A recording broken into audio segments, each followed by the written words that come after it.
है कि अंतिम भाषण दे रहे हैं पीएम, और जबकि पीएम मोदी ने कहा कि मैं अगले साल फिर आऊंगा और उपलब्धि बताऊंगा। क्या कहना चाहेंगे? भाई सर्वप्रथम तो मैं देशवासियों को स्वतंत्रता दिवस की हार्दिक बधाई और शुभकामनाएं देता हूं। कितने कष्ट, कितने परिश्रम, कितने बलिदान के बाद हम लोगों को ये आज़ादी मिली है।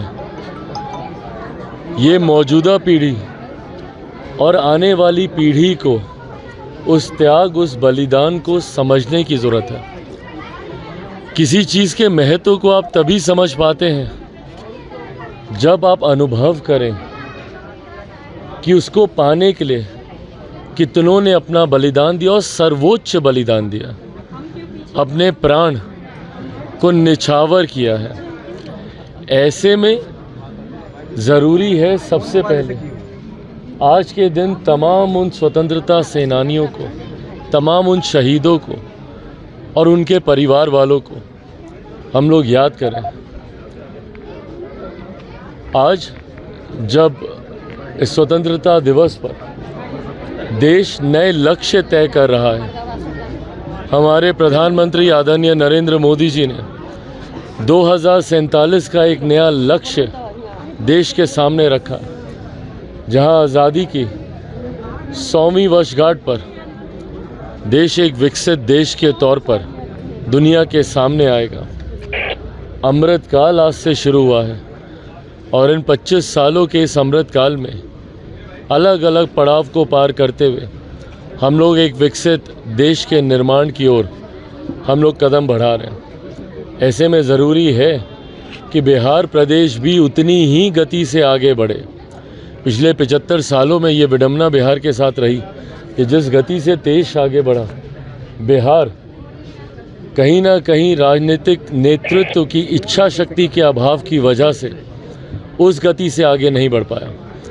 ज़रूरी है जब हम एक विकसित देश की कल्पना करते हैं तो ऐसे में जिन गुलामी की बंदिशों में बिहार आज भी बंधा हुआ है, वो अपराध की हो, वो भ्रष्टाचार की हो या वो जातीयता की हो, इन तमाम बेड़ियों से मुक्त होने का समय है। ये बिहार को इन तमाम बेड़ियों से निकलने की ज़रूरत है। बिहारियों को इन तमाम गुलामियों से निकलने की ज़रूरत है। तभी उस विकसित देश के निर्माण में बिहार का उतना ही मजबूत योगदान होगा। एक तरफ आज जहां बिहार के सत्ता पक्ष के लोग प्रधानमंत्री जी के बारे में कह रहे हैं, ये प्रधानमंत्री जी का विश्वास और ये विश्वास देश की जनता उन्हें देती है। और इस बात को जो भी लिख के रखना चाहे लिख के रख ले। इसमें कहीं कोई संदेह नहीं है कि अगले साल पुनः 15 अगस्त पर लाल किले की प्राचीर से पुनः हमारे आज के प्रधानमंत्री आदरणीय नरेंद्र मोदी जी ही देश का तिरंगा लहराएंगे।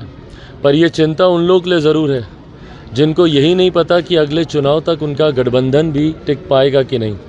व्यक्तिगत महत्वाकांक्षाएं जिस तरीके से गठबंधन के दलों के बीच में हावी है, महागठबंधन का मैं जिक्र कर रहा हूँ, ऐसे में ये तय इस गठबंधन को करना है कि अगले 15 अगस्त तक क्या मौजूदा मुख्यमंत्री बिहार में तिरंगा फहरा पाएंगे या उसके बाद कभी भी वो बिहार में तिरंगा फहरा पाएंगे। उस पर बहुत बड़ा प्रश्न चिन्ह बिहार की जनता ने 2020 में ही खड़ा कर दिया था।